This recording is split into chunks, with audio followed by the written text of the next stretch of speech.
Video ini dibuat dengan menggunakan model ADDIE yang dimana video ini adalah media pembelajaran yang menarik dan efektif untuk generasi muda, khususnya siswa kelas 10 SMA.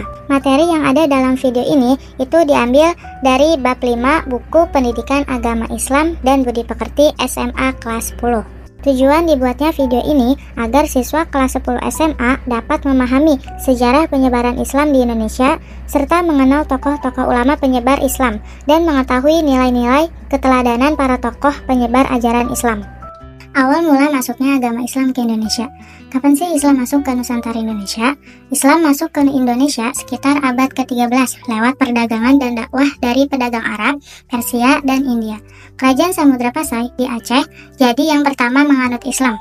Dan di abad ke-15, Wali Songo di Jawa ikut menyebarkan Islam dengan cara yang damai dan menyesuaikan dengan budaya lokal. Islam pun semakin menyebar ke seluruh Indonesia, terutama lewat kerajaan-kerajaan Islam di abad ke-16. Di sini ada beberapa teori tentang masuknya agama Islam di Indonesia. Salah satunya yaitu yang pertama, teori Gujarat oleh Profesor Dr. C. Snowghurgrone. Menurut teori ini, Islam masuk ke Indonesia lewat Gujarat, India, bukan langsung dari Arab, dengan pengaruh tasawuf di sana. Samudra Pasai di Aceh jadi tempat pertama Islam masuk pada abad ke-13. Tapi teori ini nggak menjelaskan dengan jelas bagaimana mazhab yang berkembang di sana atau bagaimana Islam bisa langsung mendirikan kerajaan besar. Yang kedua, menurut teori Makkah oleh Profesor Dr. Buya Hamka.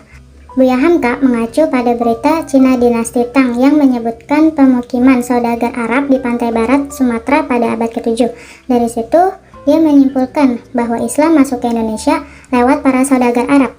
Nah, kerajaan Samudra Pasai yang berdiri pada abad ke-13 atau tahun 1275 Masehi bukanlah awal masuknya Islam, tapi lebih ke perkembangan agama Islam di Indonesia. Selanjutnya, perkembangan kesultanan di Indonesia. Perkembangan Islam di Indonesia semakin meluas seiring dengan banyaknya raja-raja Hindu yang memeluk agama Islam, kemudian membentuk kesultanan di berbagai wilayah. Istilah kerajaan ini berubah menjadi kesultanan, dan raja jadi sultan. Banyak raja yang memeluk Islam untuk mempertahankan kekuasaannya, karena mayoritas rakyat sudah masuk Islam. Rakyat pun tertarik karena syarat masuk Islam itu mudah, dan Islam tidak mengenal kasta, yang membuatnya dianggap agama yang membebaskan. Pertumbuhan kesultanan Islam juga dipengaruhi oleh politik luar Indonesia, seperti periode Khulafaur Rasyidin, Bani Umayyah, dan Kesultanan Turki Utsmani, serta pengaruh dari runtuhnya pengaruh Hindu-Buddha di India dan perkembangan Islam di Cina. Tokoh penyebar ajaran Islam di Indonesia. Banyak tokoh, ulama, dan sultan yang berperan aktif dalam penyebaran Islam. Berikut beberapa tokoh yang utama. 1. Ada Sultan Malik As-Saleh dari tahun 1267 sampai 1297 Masehi. Murasilu atau Sultan Malik As-Saleh merupakan tokoh penyebar Islam di Nusantara dan Asia Tenggara. Murasilu memeluk Islam setelah bertemu dengan Syekh Ismail dari Mekah. Setelah itu, ia bergelar Sultan Malik As-Saleh dan memerintah selama 29 tahun. Kesultanan Samudra Pasai terbentuk dari penggabungan kerajaan Perlak dan kerajaan Pase. Sultan Malik As-Saleh merupakan raja yang kaya dan kuat pengaruhnya.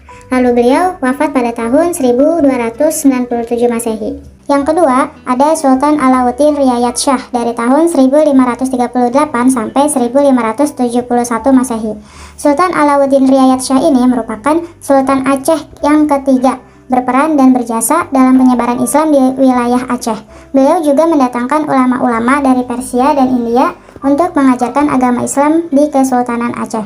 Setelah membentuk kader dakwah, peran ulama dikirim ke pedalaman Sumatera untuk menyebarkan Islam. Di bawah kepemimpinan Sultan Malik As-Saleh, Islam bahkan sampai ke Minangkabau dan Indrapura. Yang ketiga ada Wali Songo dari tahun 1404 hingga 1546 Masehi. Wali Songo merupakan 9 wali atau sunan yang menjadi pelopor penyebaran Islam di Pulau Jawa. Dan mereka adalah Sunan Gresik, Sunan Ampel, Sunan Bonang, Sunan Giri, Sunan Derajat, Sunan Kalijaga, Sunan Kudus, Sunan Muria, dan Sunan Gunung Jati. Mereka menyebarkan Islam melalui berbagai saluran seperti budaya, seni, pendidikan, pernikahan, perdagangan, dan politik.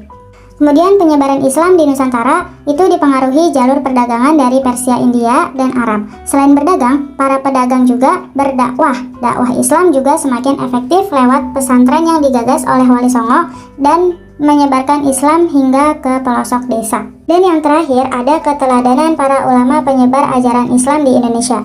Banyak nilai-nilai keteladanan dari para tokoh penyebar Islam di Indonesia, dan diantaranya yaitu: pertama, hidup sederhana; kedua, gigih dan berjuang; ketiga, menguasai ilmu agama secara luas dan mendalam; yang keempat, produktif dan berkarya; kelima, sabar dan menghargai perbedaan; dan yang keenam, yaitu berdakwah secara damai.